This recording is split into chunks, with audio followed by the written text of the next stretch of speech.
Okay, do you have sound now?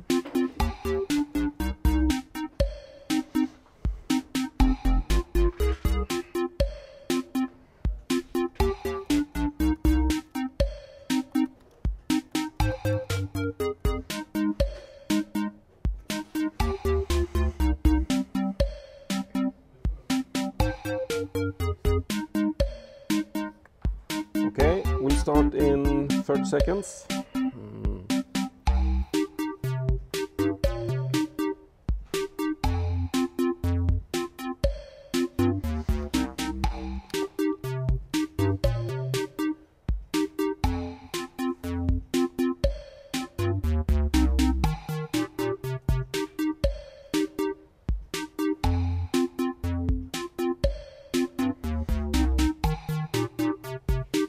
Okay, let's go then.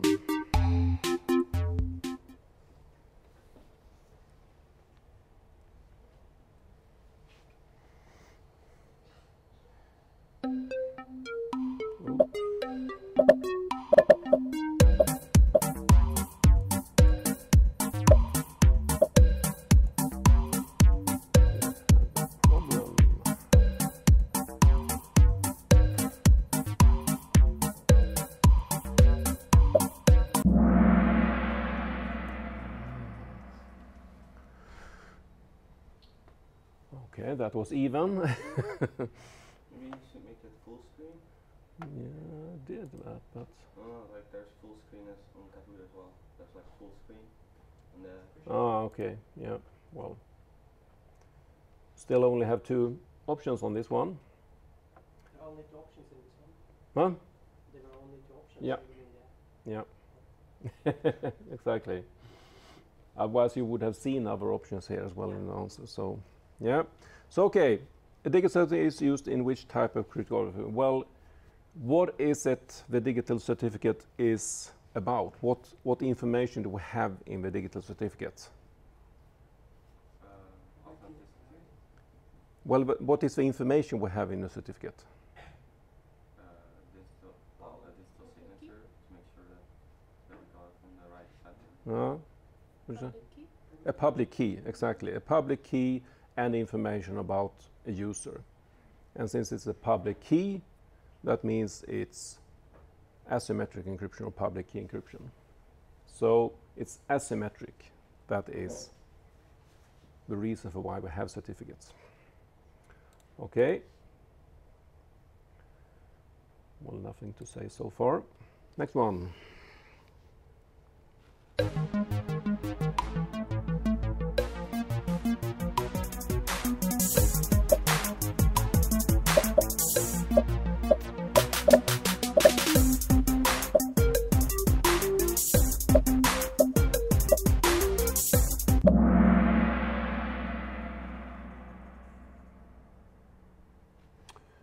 Okay, so we had two main options here as well, the private key or the user and device identity. And well, we just said it before. What the certificate is doing is linking the key to a user, to an ID. There is a relation between a public key and a private key, but that is not what we have in the certificate. Do we have a sound somewhere? No, okay. So 3 persons stand out with all correct so far, obviously. Okay, next one.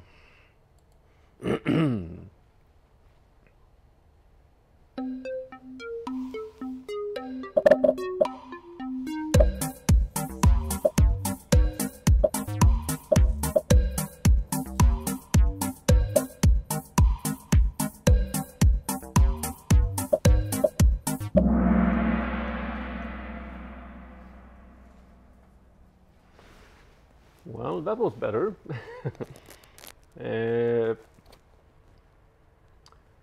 The owner of an embedded public key doesn't issue, they create the keys, but they don't issue the certificate. An ISP is not involved at all. RSA Corporation, well, they are developing different encryption algorithms and They are developing different products that is using encryption, but they are not an authority for certificates. So that was good. Samuel is hot on the rise. Okay, next one.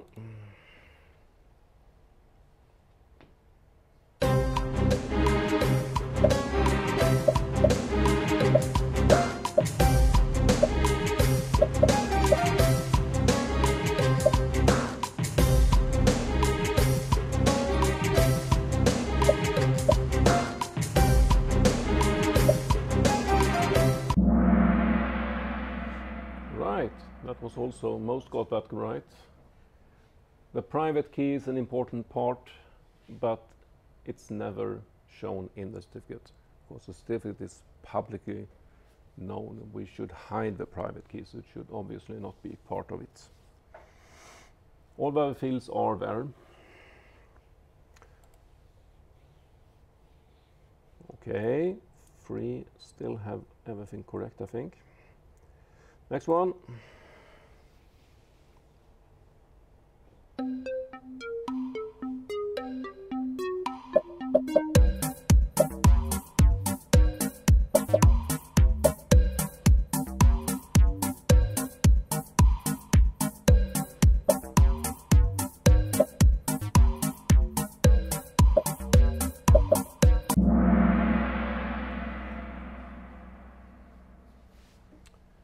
Customer facing, for instance, user identification. We didn't talk very much about the registered authority, but they can work on behalf of a certificate authority.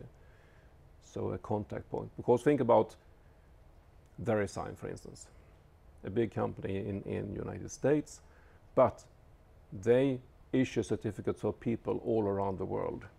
But they couldn't have offices all around the world, so they have other that works as these registration authorities on behalf of VeriSign, where you can go and prove who you are, and then they will show you that for VeriSign. So that was a tricky one. Next one.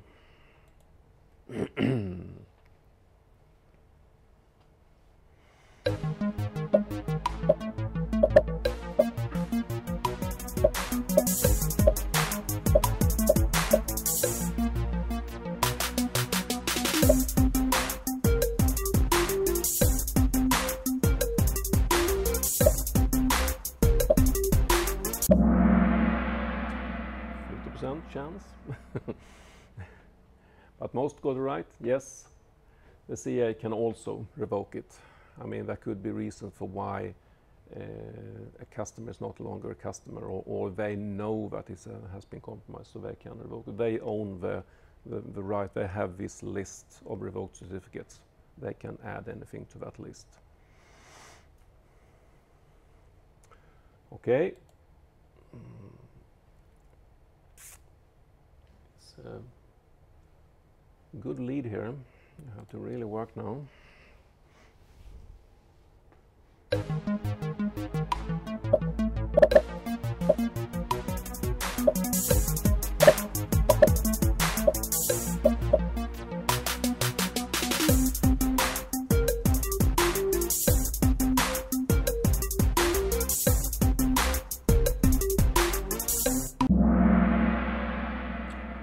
Yes, X509. Absolutely correct. The other standards here, do you know any about what the others are here? Anyone? Well, Possibly 500 connected to certificates in some way. yeah, it is the base standard for identification, authentication, and then X509 is specifically for certificates. 400 is for email. X25 is a standard for communication on big public networks. So yeah, they are real standards.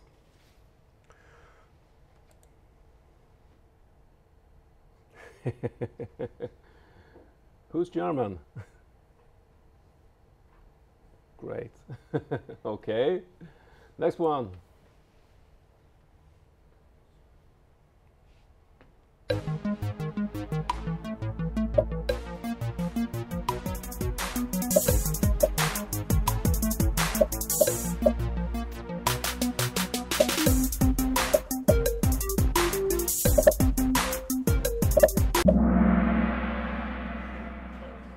Yeah, the public key infrastructure, we talked about that. I don't think any of our terms are real terms, they're just made up terms here. Next one, 9 out of 13.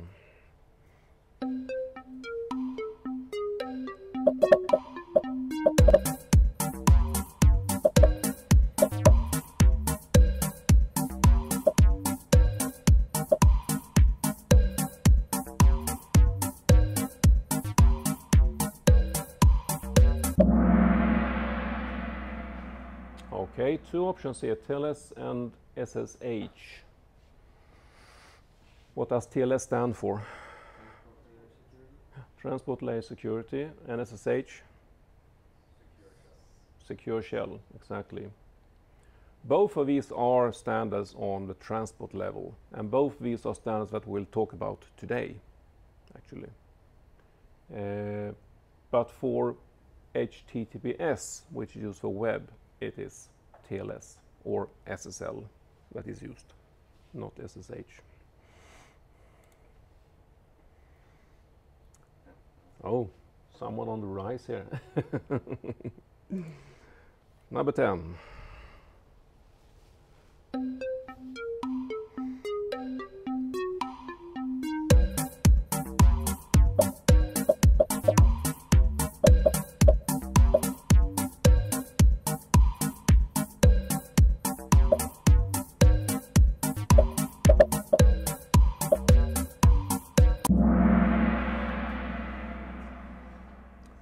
All of these, yes, TLS requires cipher for many different types of areas. So we have key agreement, encryption of all the data, and also message authentication. So we'll talk about that today as well. Number 11.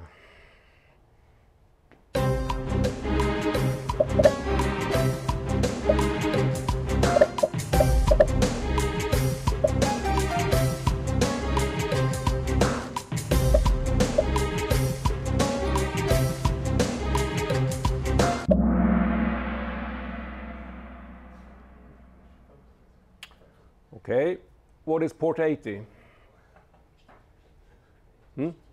HTTP, exactly, that's HTTP, the normal port for web. 81, I'm not sure exactly what it is. 8080, and one over there is? Yeah, it's an alternative to HTTP that you can use if you want to make something public, but not very public, so to say.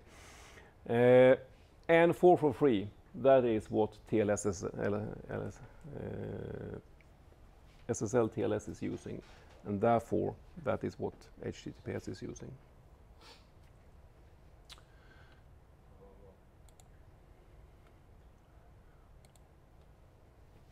Last but one.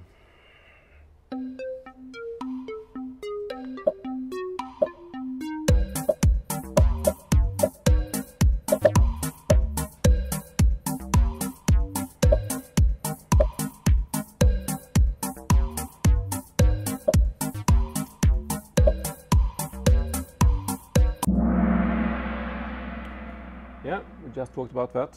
SSH, secure shell, that's an alternative to Telnet. Telnet S, I don't think exists. HTTPS is not for terminal, it's for web. And FTPS, that does exist, but that's for secure file transfer. So most got that right. And obviously no one will beat German, but there's a second place to fight for at least. So last one.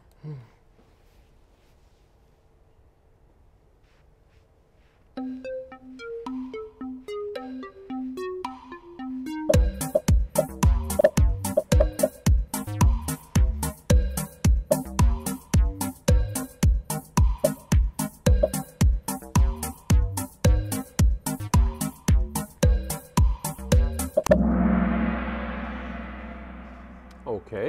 most got that right. How come? We didn't talk about IPsec yet. Random. No, but the result is better than random. So obviously, you talked about that, right? The network administration course. Yeah, right. But we'll talk about IPsec in a later lecture. And which were possible answers?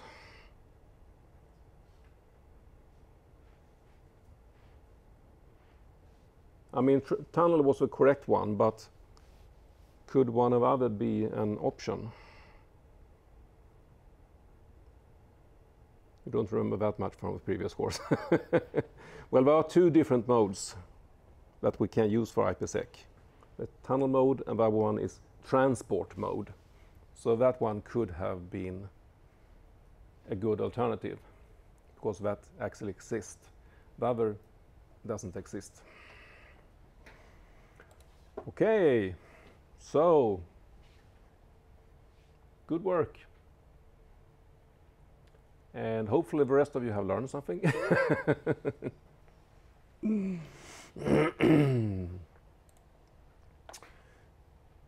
So that was just to start up for today, and now we will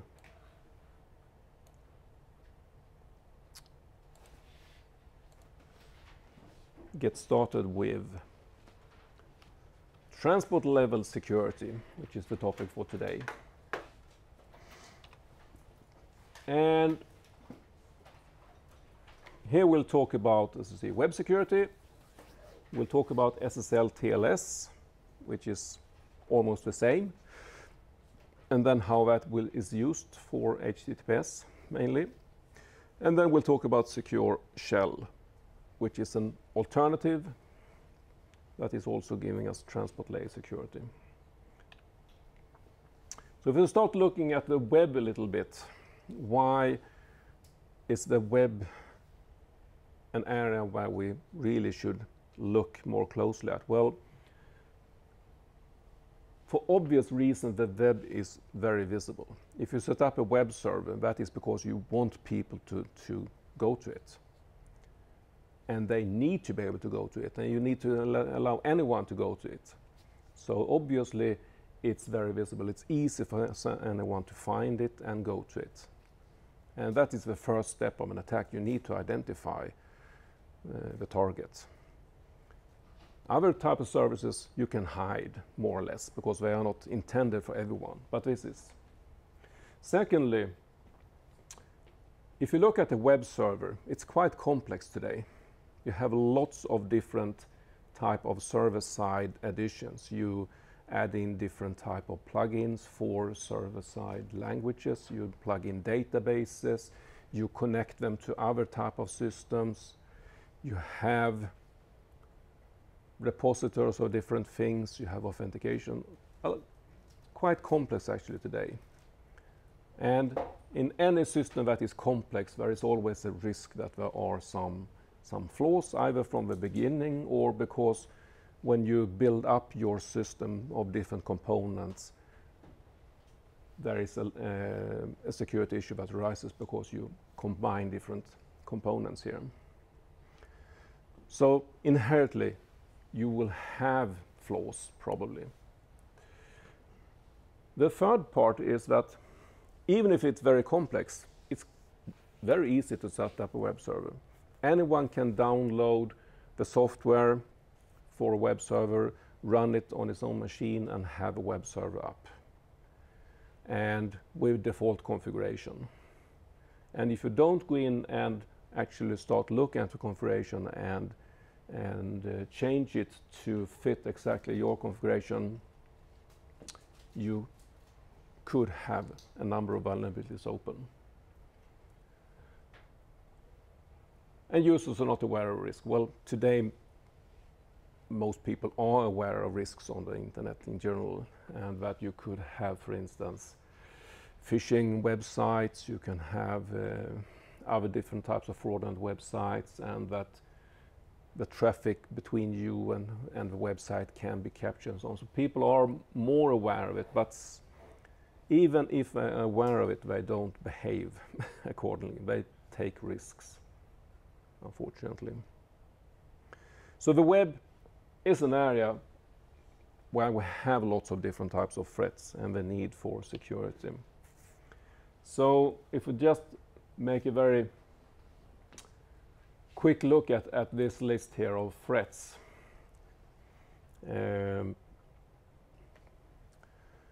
We talk about the different requirements that we mentioned before: integrity, confidentiality, and availability, which is really what the denial service is targeting. Authentication could also be an additional goal that we quite often have. So on all these different areas of security, there are different types of threats, as you see. There are quite a lot of them. They are threatening either the web server, they are threatening the connection between the web server and client, they can be threatening on the client side, and they can try to get data, they can try to change data, they can try to crash the system, whatever. So there are lots of different types of attacks against all of them. And of course with different consequences. But we do have countermeasures against most of them, at least. And they more or less, as you see, depend on cryptographic functions. Either checksums here for integrity, encryption for confidentiality, or different cryptography for authentication to be able to have, for instance, digitally signing or certificates or whatever. They are built on cryptographic techniques. The one that is hard to handle is this denial of service, as mentioned before, because if someone starts to sending lots of traffic against you, there's not much you can do at the server side. I mean, the traffic arrives at the server. What can you do about it? Well, you can try to filter it out if you can detect what is correct and what is not correct traffic. But you still have a traffic. You still have a load, both on the server and on the communication line that the server is connected to. So it can take down your server even if you try to protect it. So what you need to do is you have to move out the defense further out in the network to try to stop the denial of service attack earlier. And there are such attempts and methods that are more or less working, but it's still a big problem today with denial of service. We couldn't easily defend against it. What is good with denial of service, in contrast to some of the other problems, is that it's very obvious that we are attacked. We couldn't miss it. Some other attacks, we may not even see that we have been attacked. We don't know that we have lost data or whatever. Now, if we want to get security then, let's have a web server in mind now, that we would like to get some security around the communication to it, and think about where we should add that security. Well, we have the different levels in the protocol stack that we can think about. On the network level, well, we have IP. Well, IP means that we have an IP address from a client to a server. And if we put the security on the IP level, that means that all the traffic between these two IP addresses would be secured. Okay. If a web server would use that, that means that all the traffic to that web server would be handled in the same way. And that's probably not what we want, because a web server probably have a lot of different other types of communication going on at the same time as it is serving clients using HTTP. But if we put the security on IP, everything will be handled in the same way, because it's IP to IP, and all the traffic goes through the same IP port or IP address. So it's too broad. It's tries to cover too much to be good for IP security or for web. We could go the other direction, all the way up to the application level, and put in security in the applications and in application protocols. That would probably work for web, because then all the web servers and all the web clients would need to know how to communicate in a secure way, as long as they do it in the same way.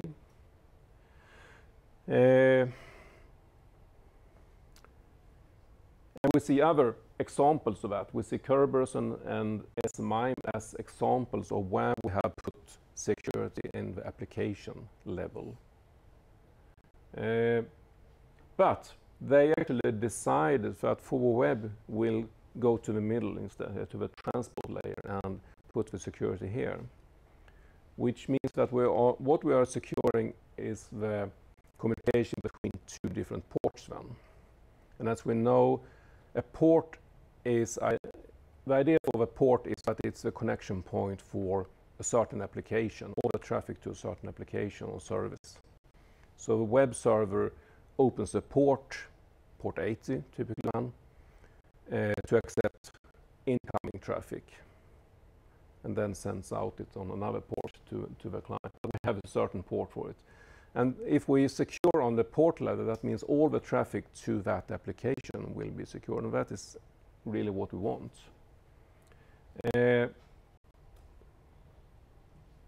Another reason for why pushing it down to the transport level instead of having it at application level is that it means that we can use that type of security for other applications as well.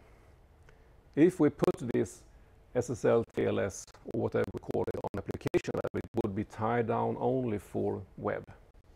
But now that we put it on a transport level, it means that any application can use it to get transport level security.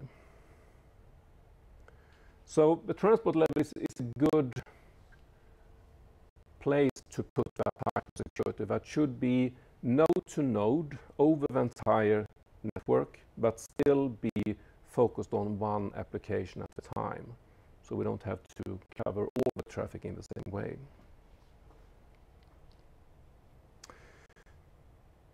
If you really look closely here at where we have put it, you see that SSL TLS here is really between the applications and TCP, which is the transport level.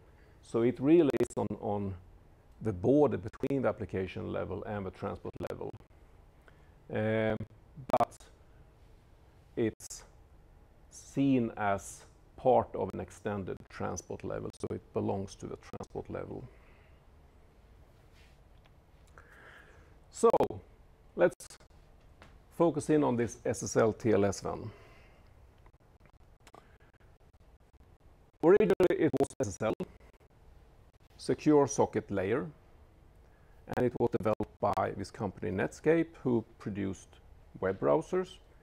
They seen that there was a need to try to secure the traffic between web browser and web server, so that was what they were aiming at. And at that stage, SSL might have been seen as an application level protocol because it was really tied only to web traffic.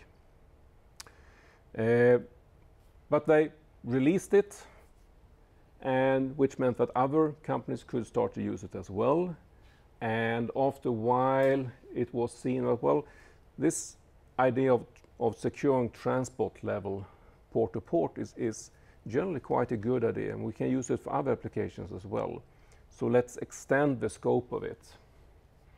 So both for the reason of not having a company owning it, and for the reason of trying to allow other applications to use it also, they formed this TLS working group then. to take over responsibility for this type of security.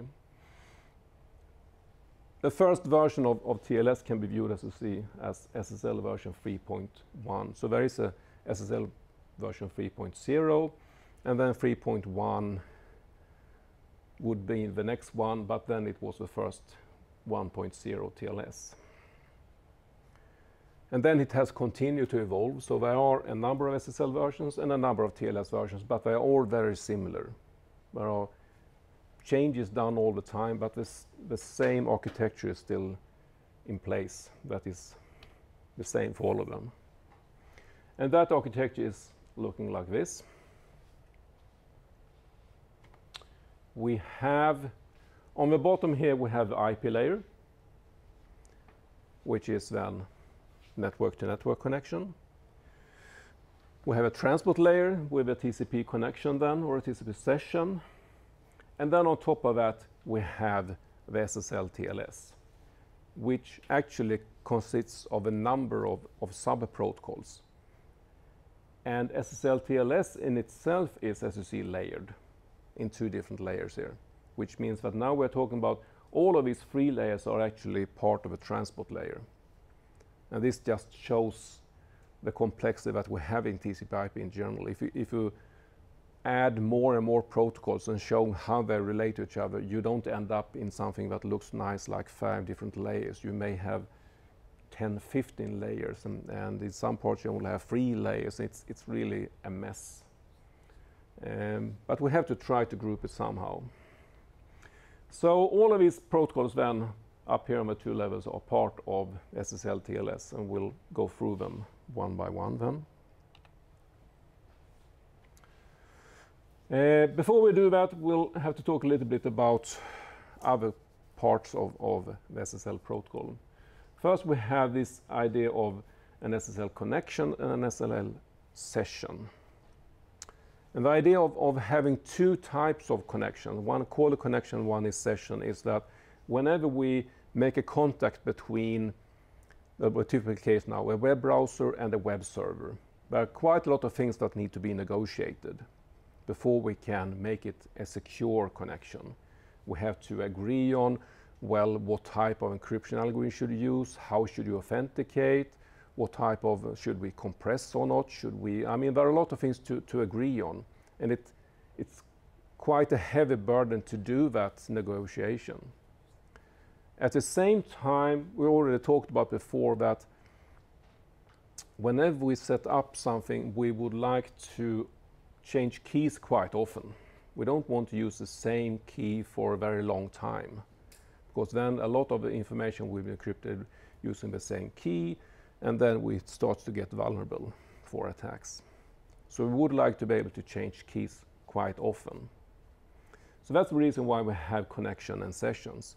Whenever we first make a connection, a contact with a web server, we set up a session. So that's the main first connection or establishment we do. And with a session, we do quite a lot of things. We agree on different things, and we'll see that there are quite a lot of things needed to know about the connection, the data associated with the connection. Then, once we have that, we can make more lightweight. So whenever we would like to send something, we establish a connection instead that is based on this session here. And for the connection, we don't need to negotiate very much. We only have to create session keys, and then we can start sending things. So we can very easily pull up new connections that are associated with a session. And we do that actually whenever we send something new. If we ask for a new document, we set up a new session. So whenever we make a new request to the web server, we starting new connections all the time. So it's very often we do that. A session then, that is the first thing we set up, have, as you see, all of these parameters. We need to know we have a session identifier, we have possibly certificates to know about both the client and the server, at least often the server. We decide on compression, what type of ciphers we're going to use. We exchange something called a master secret, using something similar as Diffie-Hellman to set up this master secret, and a flag. So this is negotiated when we establish the session. And for a connection, we only need a smaller state. Seems to still look like there are quite a few things, but most of these are actually just a key. So you see we create a random value that we just share. And then we have what we call, as you see, server write MAC secret, client write MAC secret, server write key, and client write key. So there are 4 different keys, you can say, that we use for each connection.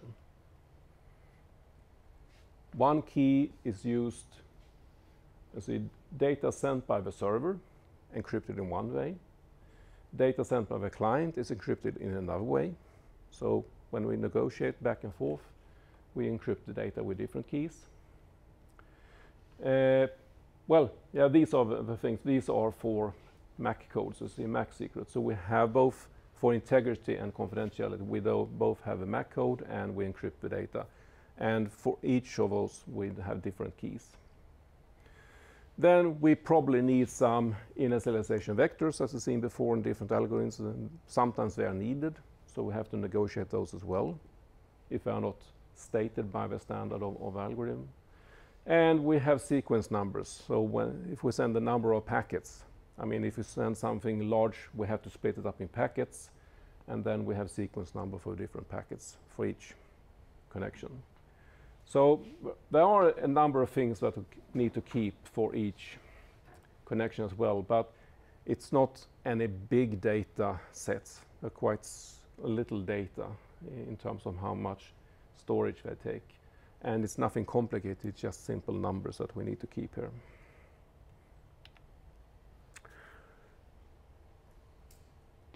So what do we get? Well, if you start with a record protocol, if you go back here, we said that we have a number of protocols, and at the bottom of them all we have is record protocol. And the record protocol then gives us some services. So it gives us confidentiality because everything that is passed through the record protocol is encrypted. We get message integrity because we add a message authentication code based on this secret that we talked about in the previous slide, and the hash code, and then so we have a message authentication code here, so we can see if anything has been changed. So everything that is sent from the web server out or the other way around is passing through this record protocol and is encrypted. And we add this integrity as well. So this is what it looks like. At the top here, we have data coming. In a typical case, this could be, now we want to send something from web server. We would like to send a page here, a web page. What we first do is we split it up in fragments. We have a maximum size for each packet that we can send on the network. So we split it up first into these fragments. Then we compress each fragment separately using zip. So that makes it a little bit smaller. Then we add the MAC code by taking the hash of this together with the secret to create this cryptographic message authentication code. So that will expand the size again. And then we encrypt all of it. And then we add a record header. We need a format for a packet. So we need a header, and then this encrypted and compressed information is the data of it. And then after that, of course, what happens after that is that, okay, now we have this record packet here, record protocol packet with a header. We push that down to TCP, which encapsulates it into a TCP segment with the TCP header, and then it's pushed down to IP, and then we add the IP header, and then it's pushed down to a physical layer, whatever that is, with another header, and then it's sent through the network.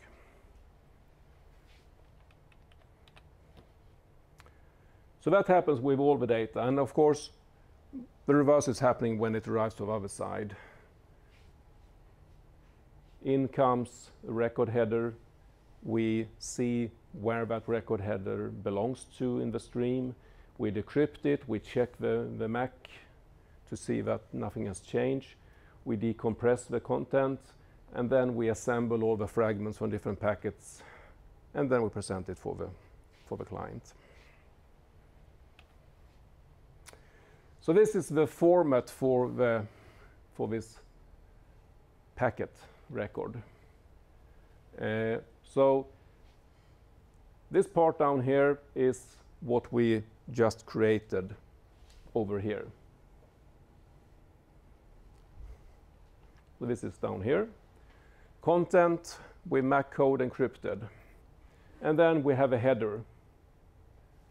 And as you see, the header is not that complex. It only have a few fields in the header.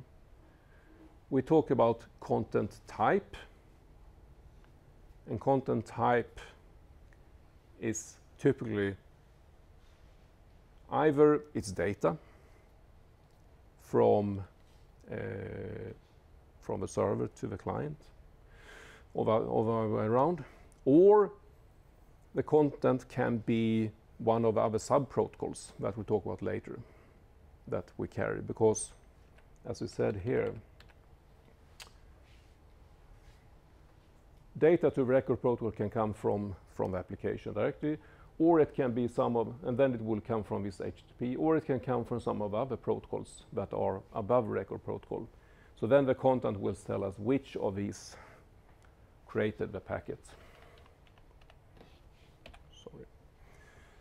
After that, we have what's called major version and minor version. That is just a version of SSL that we're using. Is it SSL 1.0, 1.1, or which version is it? So we know exactly how to handle the content, because in each version things change slightly on what type of encryption algorithms to use and so on. So we need to know which version it is. And then we just have a length of a packet, the length of the content here. So it's a relatively simple packet format or record format. So let's look at the other protocols then that are on top of this one. And here we have 4 plus the HTTP, that is just sending data. So the first of our protocols is this change cipher specification protocol.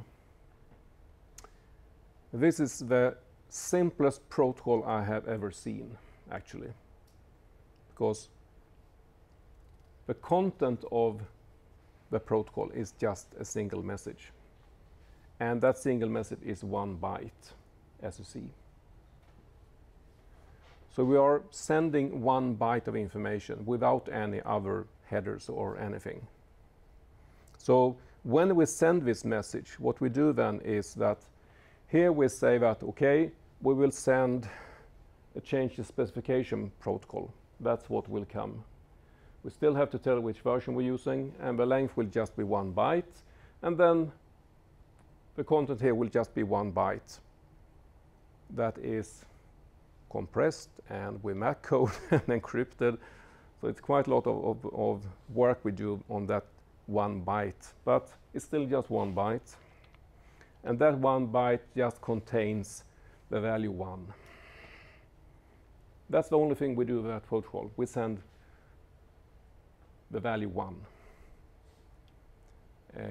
I'm not sure why they made it this way. It doesn't make really any sense to have a special protocol just to send the byte 1. They could have easily incorporated that in one of the other sub-protocols. But that's how it was made. Okay, the second protocol on top of record protocol is the alert protocol. And the alert protocol is meant to be able to be sent by either client or server side whenever they see a problem of some sort. So whenever we are communicating, that could be an alert. It could be during the setup phase when we initiate something, or it can be later on when we are just exchanging data, but some of the parties here say, oh, there's a problem here. And as you see, there are two levels of severity. It can be a warning or it can be fatal. If it's a warning, then we can continue. We're just being warned that something is not exactly correct here. And maybe we should close down the connection or do something about it, but it's not so severe that we have to stop immediately. So we can decide on how to handle the warning. A fatal, on the other hand, means that, okay, a fatal error or a fatal alert, we send it and then we just close down. It's something we couldn't live with. We notify the other part that something is so wrong here that we won't continue. This is the format of the alert protocol. We have 2 bytes now. The first byte is a C level, so it's either warning or fatal. And the second byte is the exact alert. So we have a limited number of possible alerts. But they are standardized, what the alerts are, of course. So, yeah, 2 bytes instead of 1, but it means something because we do tell something to the other side. So it's a meaningful protocol. And then we have a handshake protocol, the third on top of a record protocol. And this one, on the other hand, is quite complex. This is by far the most complex of the protocols in SSL TLS. The idea with a handshake protocol is to set up a connection or a session, really. And during that phase, we do different things. We authenticate each other, depending on how we decide we need to authenticate each other. We can do that in different ways. We negotiate encryption and MAC algorithms. So what algorithms should we use when we are encrypting the packets or when we are creating these MAC codes? And then we negotiate the keys that we need to do that. So first we have to decide how we should do it, and then the keys needed to do it. We split that up into, as you see, 4 different phases. So the entire negotiating, the entire handshake is divided up in these 4 phases.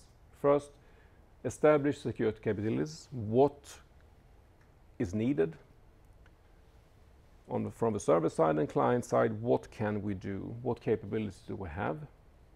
In the second phase, you see, it's the server authentication, and we start the key exchange. So the server authenticates and initiates the key exchange. In the third phase, it's the client who authenticates, and we continue the key exchange from the client side. And in the last phase, we actually make the transition from an insecure connection to a secure connection. So it's after or during the finish state here that we actually start to encrypt something. Until then, everything is unencrypted. Well, except the key exchange, as you see before, if in a Diffie-Hellman, it's not encrypted, but there are secrets that we are exchanging that doesn't make sense to anyone else. The format, as you see, is a little bit more complex now. We have 1 byte, which is the type. So we can send different types of messages in this handshake. Then we have a length, and then we have a content. As you see, the content can be 0 or it can be quite a lot. It depends on what we are sending. If we are sending some messages, is just that we need to send a type to say about, okay, now we finish, for instance. We don't have to say anything else but that. So there's no content needed. In other stages, for instance, when we negotiate the server authentication, it might be that we send a number of certificates from the server, and the certificate can be quite big. So the size can be very different here. Here we have different message types. The first part of a header there. Hello request saying that, hello, I'm here, I would like to have a connection. Client hello, server hello. We can say that we're sending certificates. We can do the key exchange. So we have different types of messages that are used during this phase here, or the handshake. And here we have the entire handshake in the 4 different phases, as you see. So we start up here with phase 1, establishing security capabilities. Phase 2, from the server we send the information to the client, specifically our certificate, and then information about, so we can start to negotiate keys. We can also send a request for certificate from the client. The client may answer back with a certificate, but that's not mandatory. It depends on if both sides need authentication or not, but it could be. We continue with the client key exchange. So now we have a full exchange of key information here. We could also verify the certificate from the server.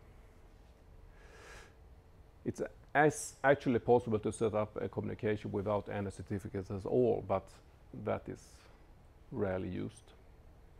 So after phase 3, we have all the information needed in order to create a secure connection. We have decided how we should encrypt it and secure it, and we have exchanged keys, and we have authenticated each other as much as needed. So in the phase 4, we just decide, okay, let's start using what we have negotiated now. And now actually, as part of this phase 4, we are using that other protocol. Let's talk about the changes cipher specification protocol. So now that kicks in during the handshake here. We send a change cipher specification message here using that other protocol. That is sending clear text. And then we send finished. And finished is one of the types here in the handshake protocol. So that is sent by the handshake protocol. And actually this is the first message that is encrypted. Now that is sent to see from a client to the server saying that, okay, now I start to secure our connection here. And I've already done it in this message here. If now the server can decode this correctly, it can see that it was the finished. And it is expecting that one to arrive, so it just waits for it. And if a server can decrypt it, then we say that, okay, fine, now I will also start to encrypt everything. And then the server sends is finished, which is also now encrypted. So these are the first 2 messages that are exchanged in encrypted form. After that, we stop with a handshake and we start sending data which is encrypted. We might send alerts and we might close down the connection eventually. Okay, let's take just a 5-minute break here before we continue with some of the details here.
Right, so let's start again.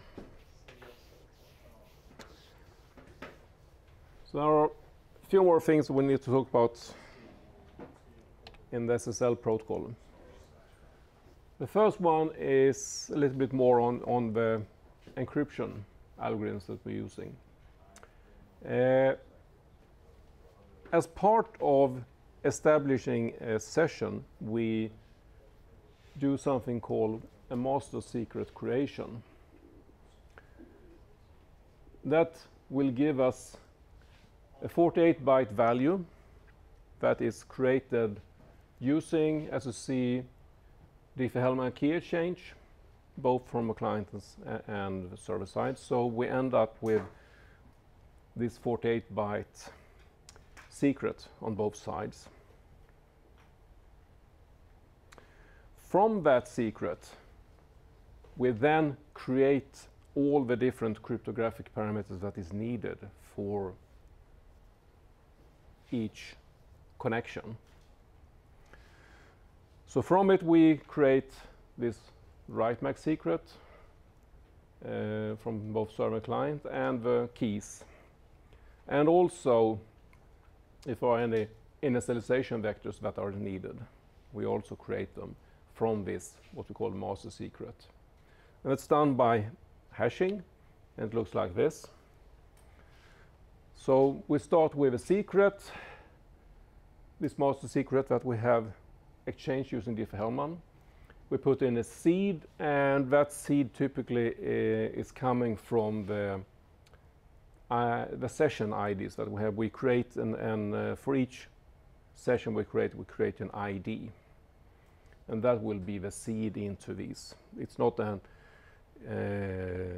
secret value, but it's more or less a random value that we use here.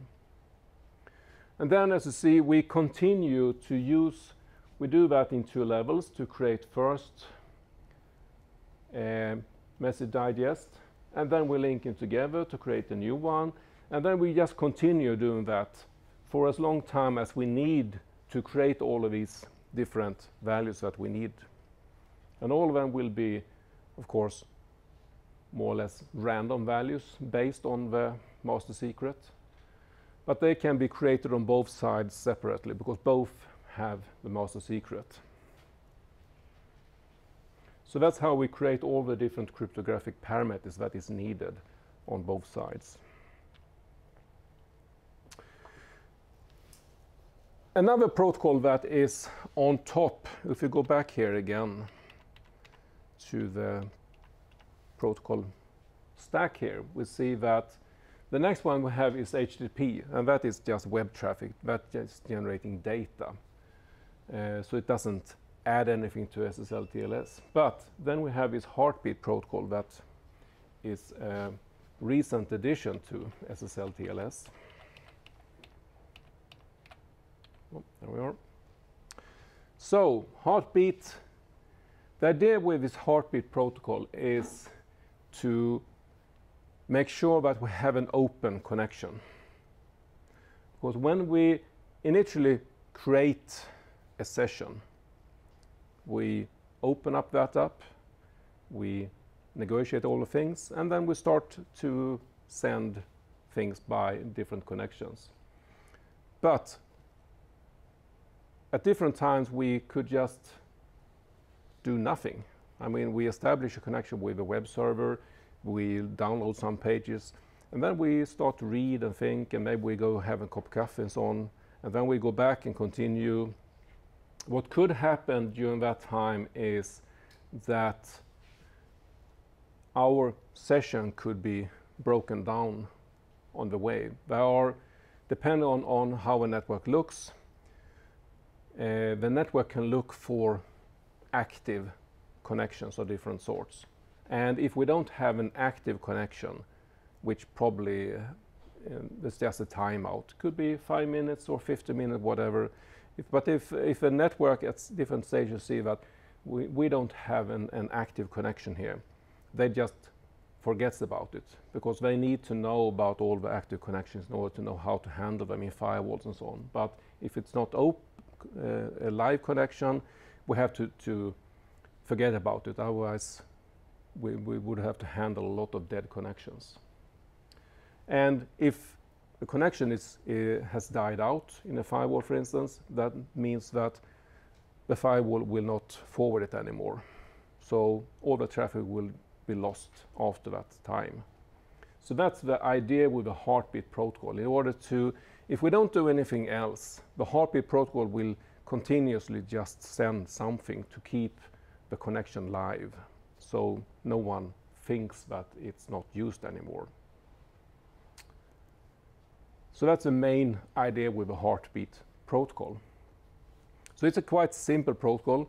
It just listens for what we're doing, and if we don't do anything for a certain time, it sends a small message saying that, okay, I'm still alive, I'm here.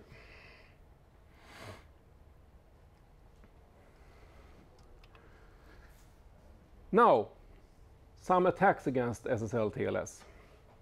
Well, there are different types of attacks against it. There are some attacks on the handshake protocol, and that mainly attacks the different encryption algorithms that we're using, trying to get the information from the handshake protocol so someone can follow what's going on after the handshake. Can also disrupt the handshake and try to inject packets that makes it possible to succeed in a handshake and so on. So there are different attacks going against the handshake itself. Then there are different attacks on the record and application data protocols. So once we have established a connection and send some, there are some attacks trying to target the data that we are sending. There are attacks on the public key infrastructure, because part of a handshake is typically that we require a certificate from a server. Once we get that, well, what should we do? Well, we should check that certificate, right? See that it's valid. And we do that by checking it against certificate authority to see that it hasn't been revoked. So that is part of a public key infrastructure. And if someone can attack that, then maybe they can inject a certificate and false certificate that we get trust in. So if we get to a fake web server, they inject a fake certificate, they can still make us believe that it's correct. So that's one of the attacks we can have. And then there are other types of attacks that is doing other things. There are quite a lot of different attack vectors against the web and SSL TLS.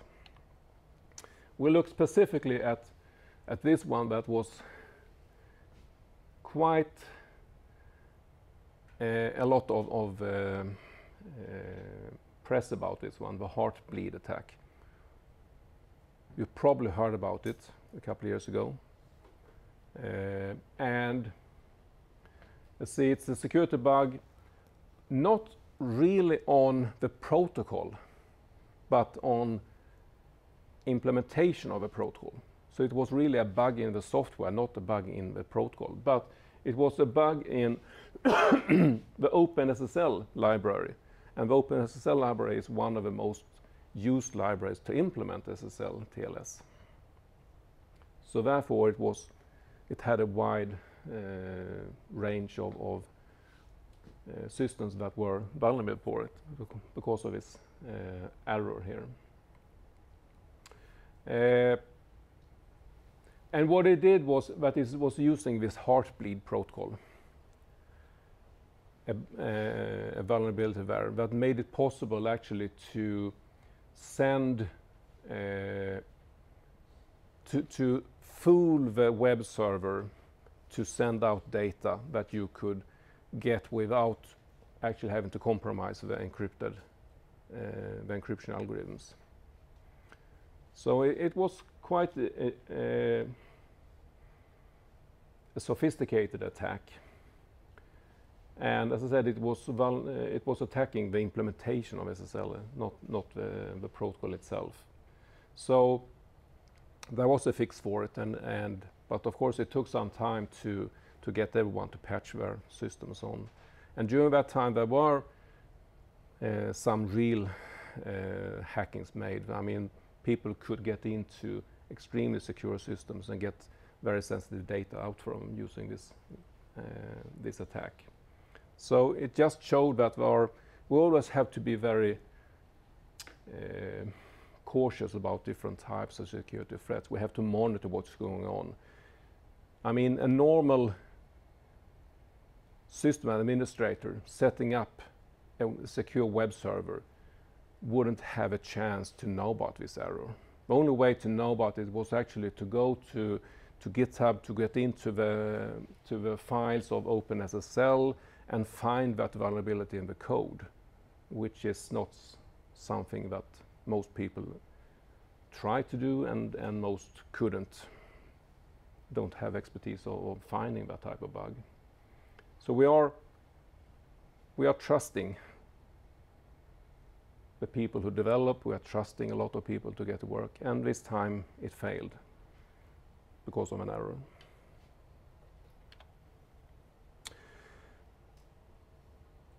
TLS then is, as I said, just an development of SSL, which is standardized.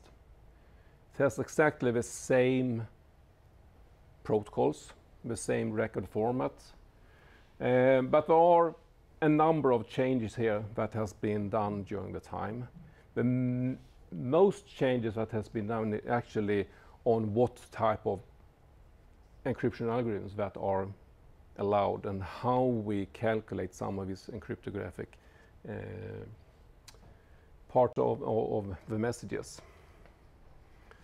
So see, the message authentication code has been changed a little bit. The pseudo-random function to how to expand the shared secret was changed a little bit.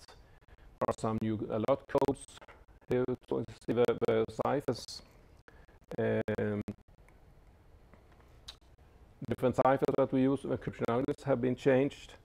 Different types of certificate types have also been changed, what we can allow, and how we compute the master secrets. So there are, and in the last version, which is now 1.3, again, we have been removing more insecure functions. So, and right now in the last version here, they have actually limited quite a lot in terms of what type of encryption languages that are allowed. It's removed, so there are just a few now that you can use, because there are a lot of the older ones that were not secure enough. HTTPS then is just HTTP over SSL or TLS then. There's a specific RFC describing how to combine them, but it's quite straightforward. I mean, it's just actually encapsulating your HTTP traffic into this SSL TLS. And as we saw in the Kahoot firm, we're using port 443 rather than 80 when we're talking about HTTPS.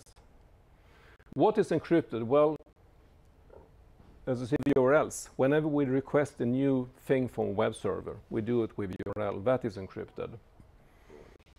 The content, of course, is encrypted whenever we get some content. Form data, if we have a web form and post something, that is encrypted. Cookies are encrypted, and HTTP headers are encrypted.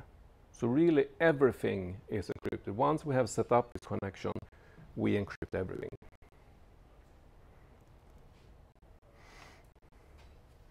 Here we can see a little bit on the adoption of HTTPS. These data were from yesterday. There is an organization that is continuously monitoring a number of thousands of web servers, public web servers around the world, and collects statistics on that.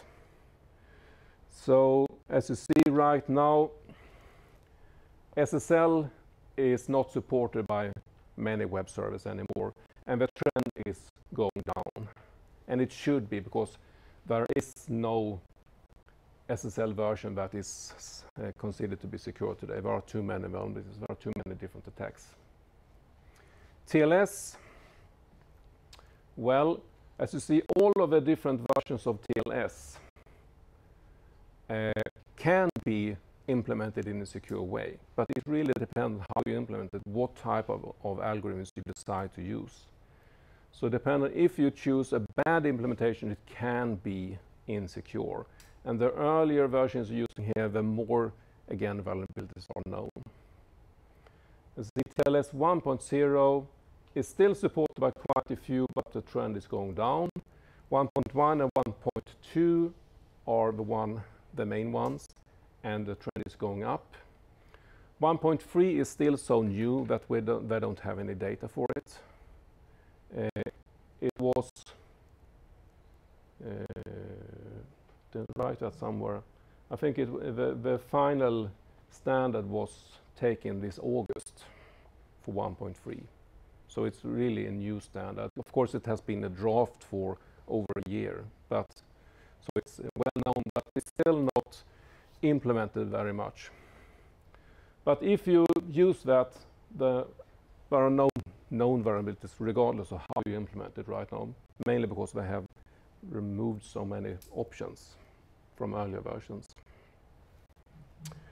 So that's on the website. If you look at web browsers, because we need on the client side, we need support as well. And as you see right now, all the major web browsers support up to 1.2. Still no support 1.3 fully. There are draft support, so in draft modes of them they support it, but they don't have support for the final version of it in any, and some of them don't even have a draft supported.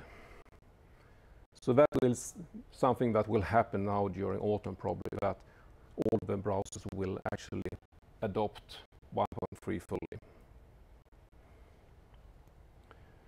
You can find a lot of information if you follow the link here and see more about it.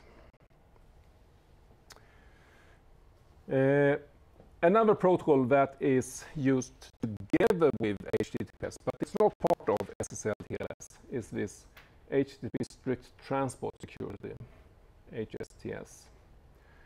The idea with HTSTS is as you see, to help protect websites against protocol downgrade attacks and cookie hijacking.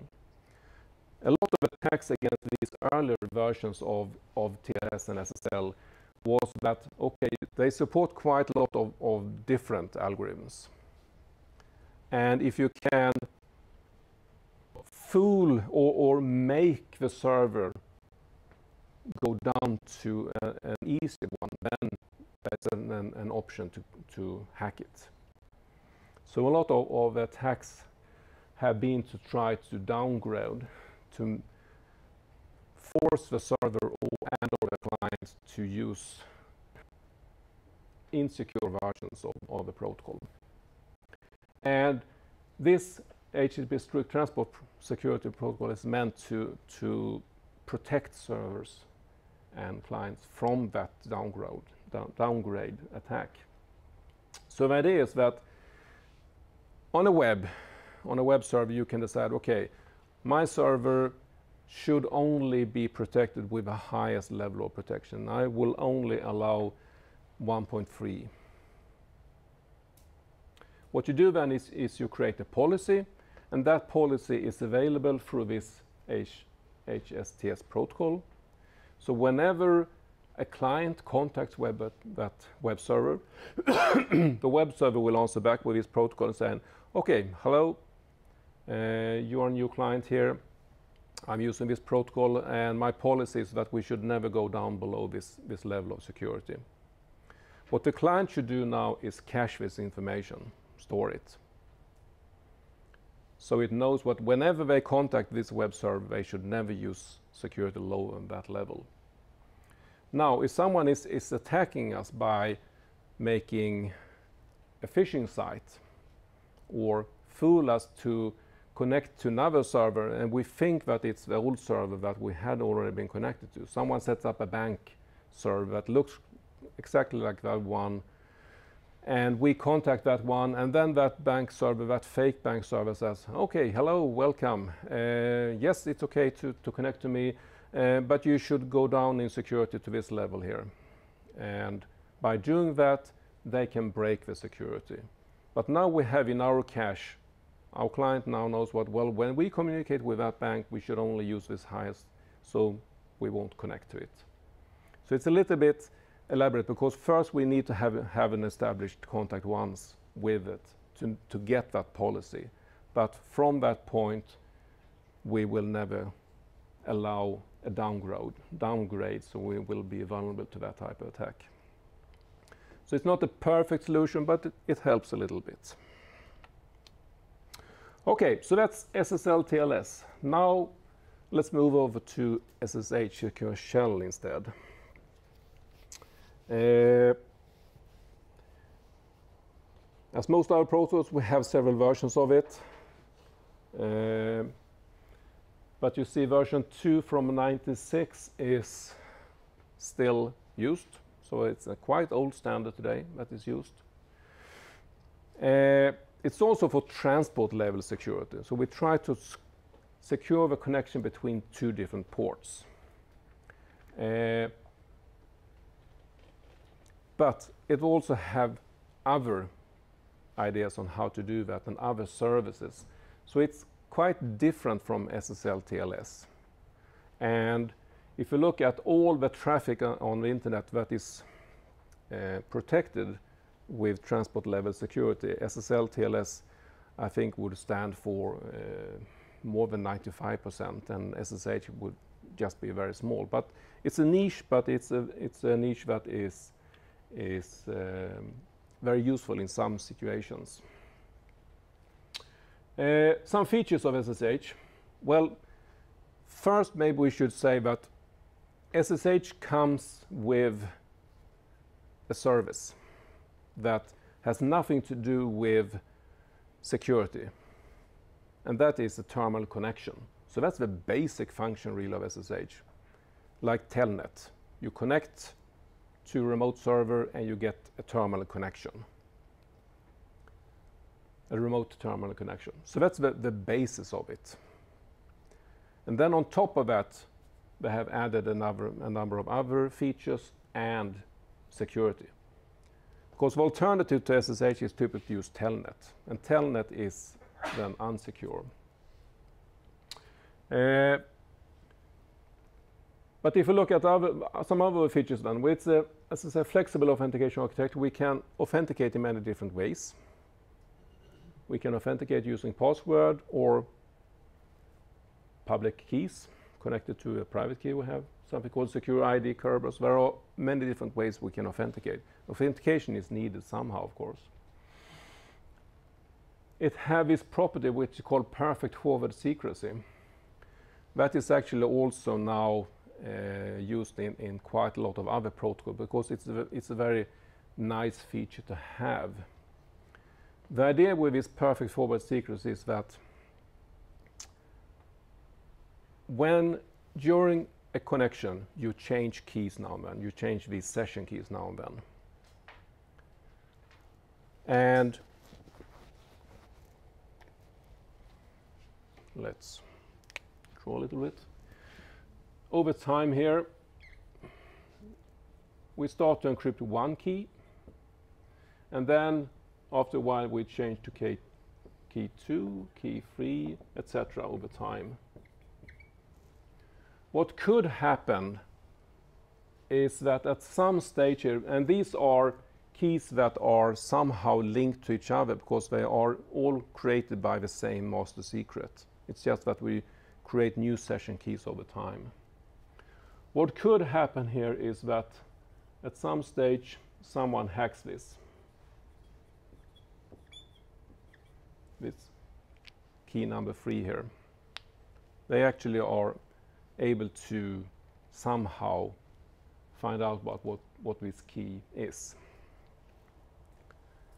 either by a cryptographic attack or by some social engineering, whatever. That means that this communication is now disrupted or it's broken. They can read this. But what perfect forward secret says that even if a permanent key is compromised, we have a permanent key up here that is used to generate all of these different session keys. And even if that one is hacked, which makes it possible to also compromise the current communication. And because if we have a master secret, we can create this K3.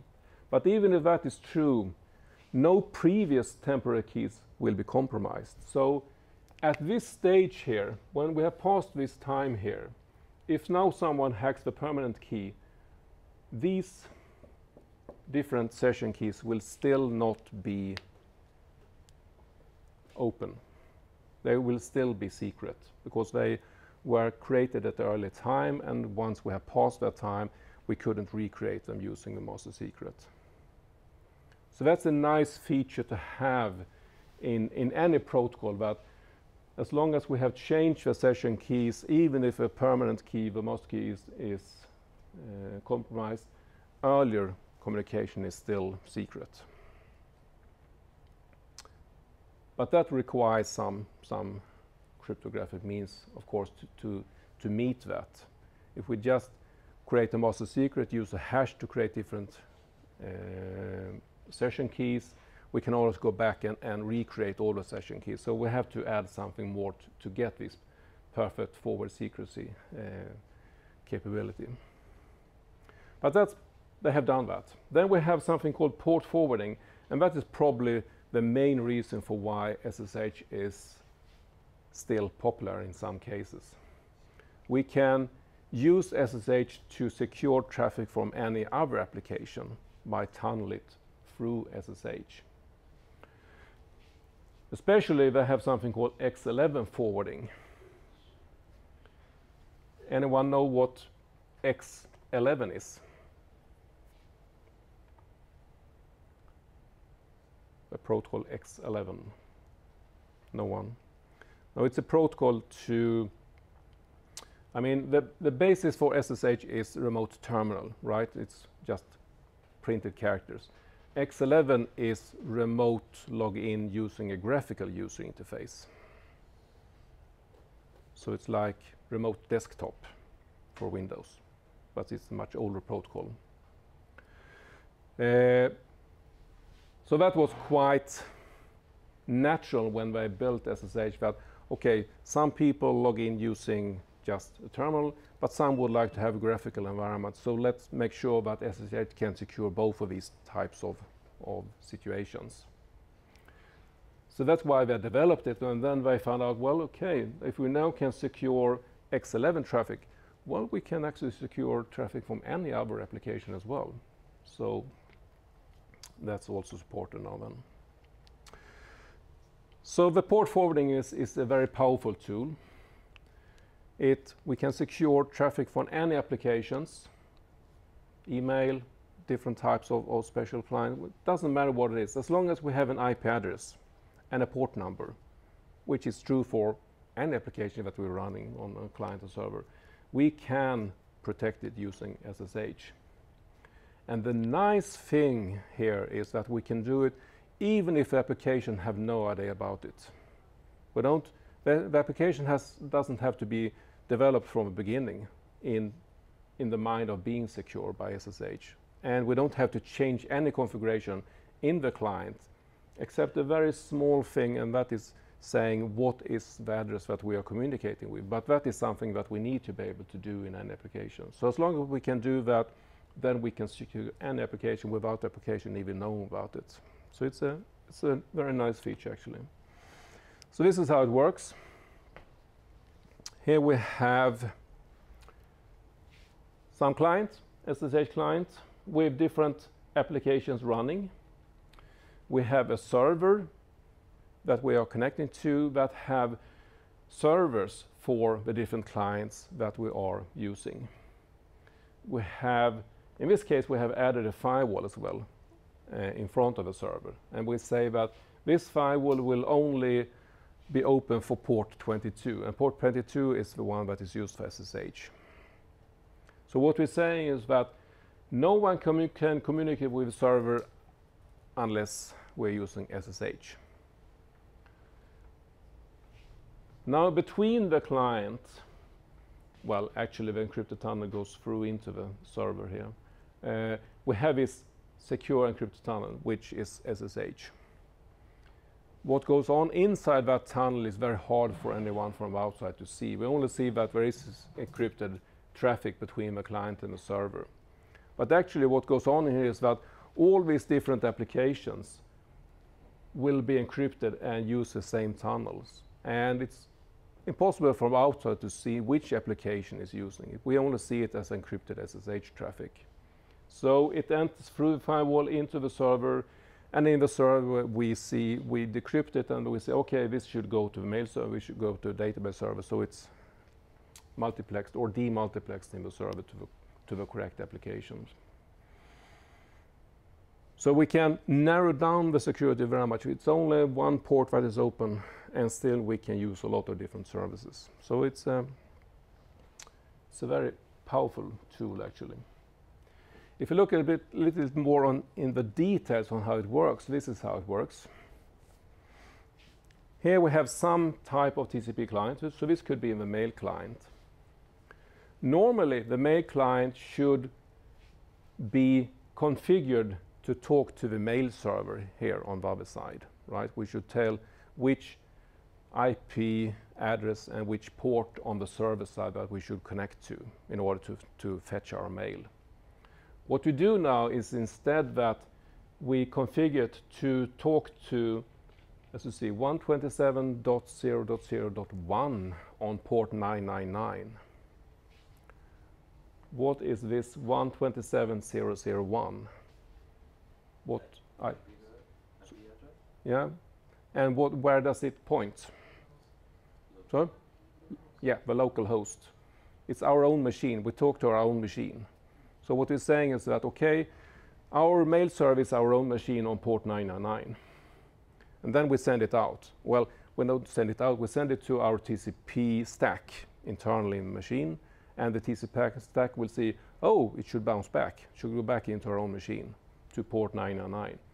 Who listens here? Well, SSH listens here. So what SSH is doing is saying, okay, the mail client would like to communicate with, well, with who? Now, in order to make it work in SSH on the client or on the client side, we need to configure that saying that, okay, this port 99, whenever anyone from inside connects to localhost port 99, it should actually go to the remote side here. So we have to configure SSH on the client side to know where that traffic should go. But it will go out through this machine using the SSH protocol encrypted to the other side. Here it will be decrypted, and internally the server here on the other side will know how to forward it to the mail server, because again we have to manually. So what is needed here is that we manually have to configure both client and server side of SSH to know how to handle each different type of traffic, and then on the client and on the server here we configure them to talk to the local instance of SSH. But that is done through the normal configuration that we always have. And from that, everything is working. So it's relatively easy to set up. Another part of SSH is secure file transfer. So that is an additional service that is part of SSH to transfer files using the protocol SFTP. So that's a sub-protocol to SSH, and it works like FTP, but everything is encrypted again and go through port 22. So again, we hide everything within this 22 tunnel here. But it makes it possible to do what we can do in FTP. We can list files in the directory, we can go down in the directory tree on the other side, we can fetch a file or send a file, and everything will be encrypted. Yeah, I think we can skip that actually.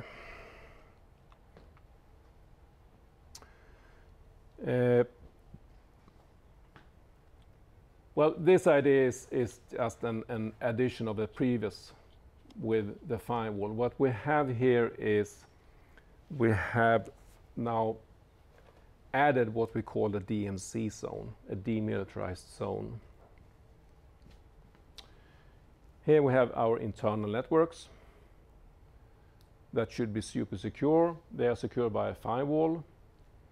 It's very limited what we allow through the firewall. What could be allowed through the firewall is, for instance, that this secure shell server that is in our DMZ can communicate with the firewall, but no one else. So whenever someone on the outside of a network, any client would like to communicate and fetch files and so on, they have to go through this SSH server to do it. Unless, so this would be both a demilitarized zone, it's the only thing that is available from the outside, and it would work as a proxy to allow traffic to get in, and the firewall will only allow. So it will be an extra filter for any traffic from the outside. We will look more on these different ideas when we talk about firewalls later on. So the components of Secure Shell, well, we have a daemon as a server that we can install, and then it runs in the background. We have a clients, which are normal client programs then, that we can run, and then it will work as first as a terminal, and then it can also start to tunnel traffic if you configure the client. We talk about sessions here as well, similar as SSL TLS. And for a session, we need to authenticate, and we need to do the same thing. We have to negotiate what algorithms to use. We have to do the key exchange. So it's relatively similar to SSL TLS in terms of what is needed to be done. There are some differences compared to SSL TLS.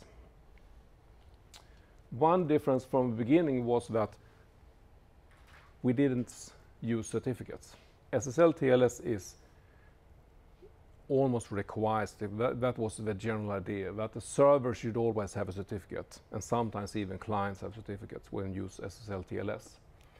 SSH required or didn't even support certificates from the beginning. And the reason for that is that at that time certificate was still something that was quite rare. People hadn't started to use it. So they wanted something that was simpler, easier, more common. So they decided not to use certificates. Today, SSH does support certificates, so you can use it if you want to.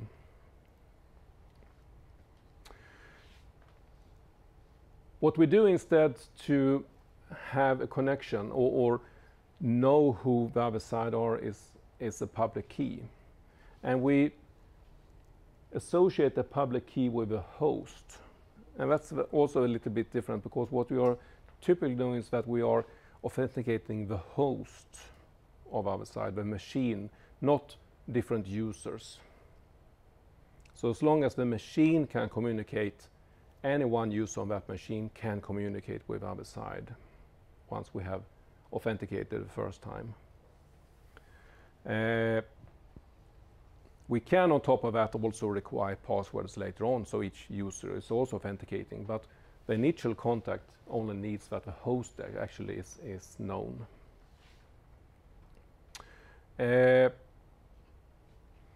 idea with that is that once a host is known, we have an end-to-end contact that should be secure. We know who that machine should be.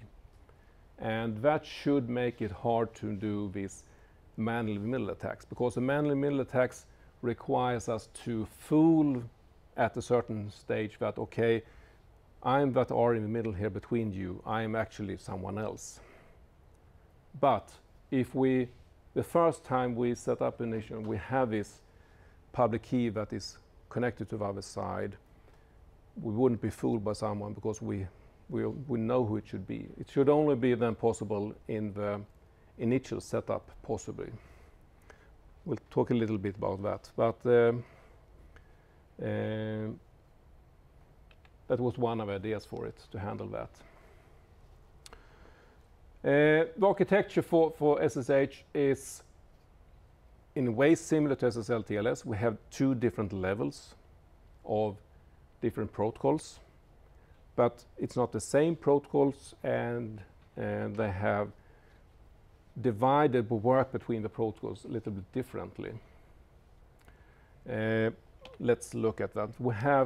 This is the protocol architecture then. Again, it's based on, of course, IP and TCP, and on top of that we have two levels. We have what's called the transport layer protocol, which is the basic that forms the packet, the format and basic services. Then we have the user authentication protocol and the connection protocol. So we have three different sub-protocols for SSH. The transport layer protocol is server authentication, and it gives confidentiality integrity. So as you see, the server authentication is handled by this protocol, while the user authentication is handled by this protocol. So they have split it in a different way. And then all the basic encryption and adding MAC codes and so on is handled by this as well. The connection protocol then, that we have up here, is handling all the different connections, because once we are authenticated, we can run a number of different connections. All the different tunneled applications. We have a basic terminal connection. Maybe we start some file transfers. We have these X11 connections. So all of these different data streams are different connections. And we need to handle all of these to know, okay, which packet is concerned with each connection, because we need to know how we encrypt it and what application should have the data once it arrives. So we need to keep track of all the different connections connected with a connection between one user and one server then. So that's why we need to keep track of the connection. So as you see, it's quite different how they have split up the work between the protocols.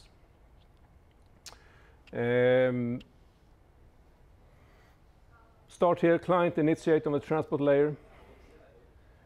We do some key exchange, and again we use Diffie-Hellman to do that, to create this similar to the master secret in SSL TLS. We do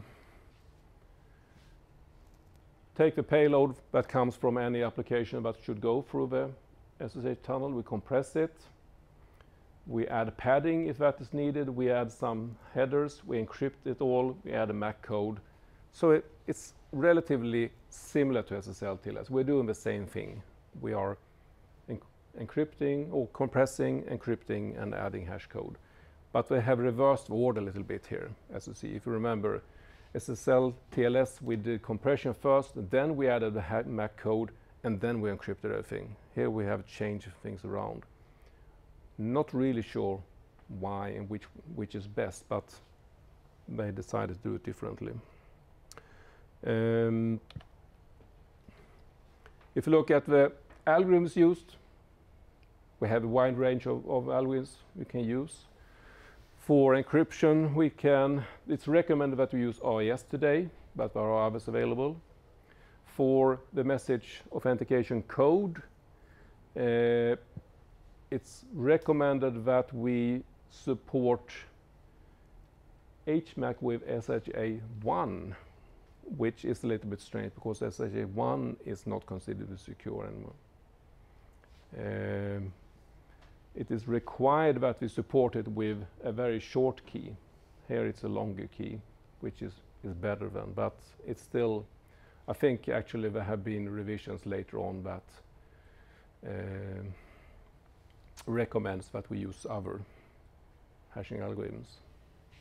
And for compression, we don't have to compress, but if we do, we can use this ZLib, which is the same as the zip compression. The user authentication then, the idea with that proof is that the user should authenticate against the server then. And as you see, there are different ways you can do it. The client can, or the user can authenticate with its public key. We can use a password, or we can use this host space when it's not really the client that authenticates, it's the host that the client is using.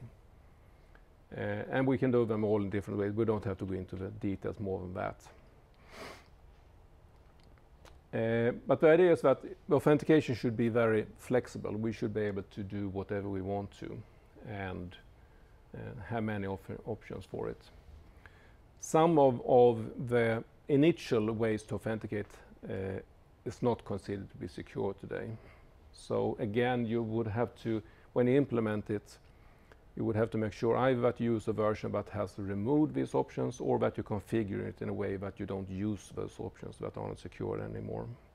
So that's a little bit tricky. Let's see, I think we can move forward quite rapidly. You have some information, more information about the different authentication methods here, but I think we'll well, this one is a little bit interesting. If you use the password method, the protocol that is sending the password is the client authentication protocol. And as you see, what we're saying in such a message is that, okay, I would like to authenticate you using a password. This is me.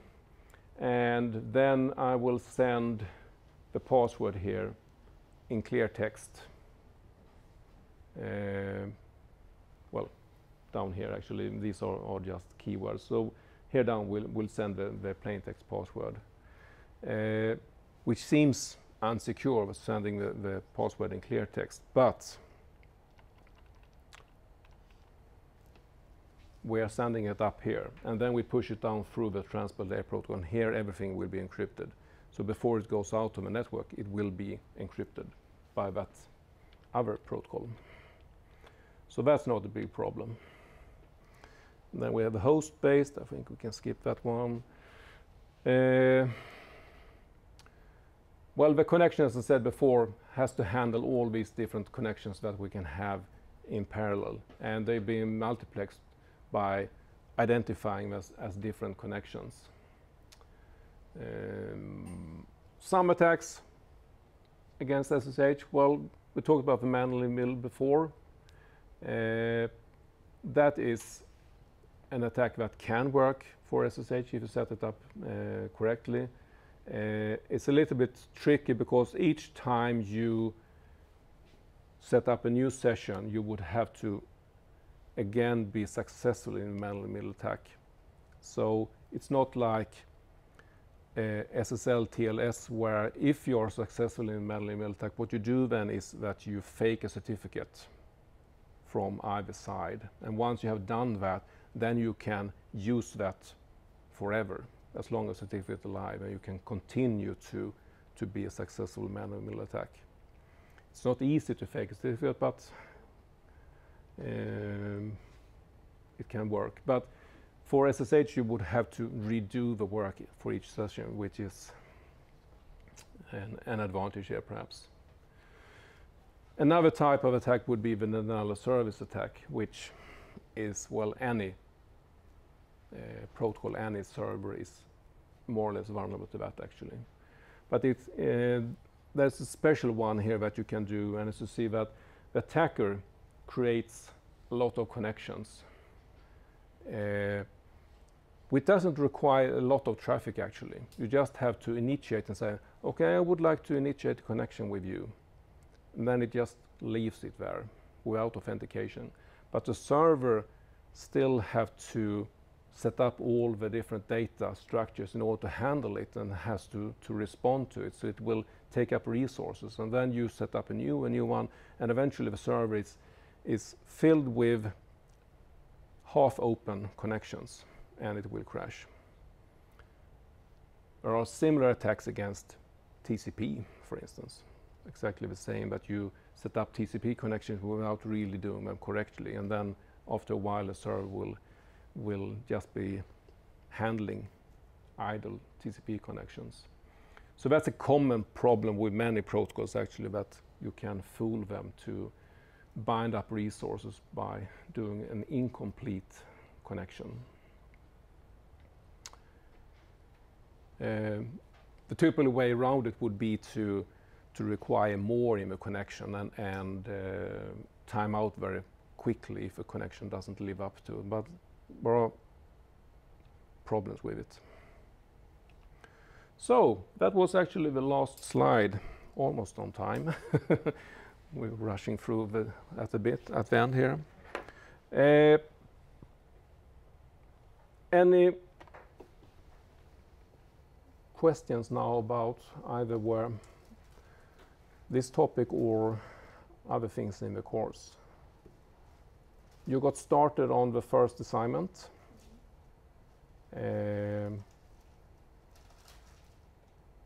Zoom is working for you? No? Why not? This with the certificate, I got a problem on my browser. Okay. Yeah, it don't accept it. So you can't connect to the Zoom? No, like I have authenticate the root and it doesn't work. Okay. Anyone else have that problem? That you couldn't connect to the Zoom server? Try making the browser. Yeah, change. I use a Chrome and Internet Explorer, both don't work. Both of them? Yeah, I use Chrome to prefer, yeah. Yeah. You probably have to, well, I don't think there's any problem with that certificate, so I'm not sure what the problem is. But yeah, you have to solve it. Any other problems or questions? Okay, I will gather all your stories from the pre-assignment and read them, and then make it into one document and share with you so you can read each other's stories. I have read some already, and quite a lot of you have had quite interesting incidents actually. So read that, it's an interesting story actually. Okay, so have a nice weekend then. See you next week.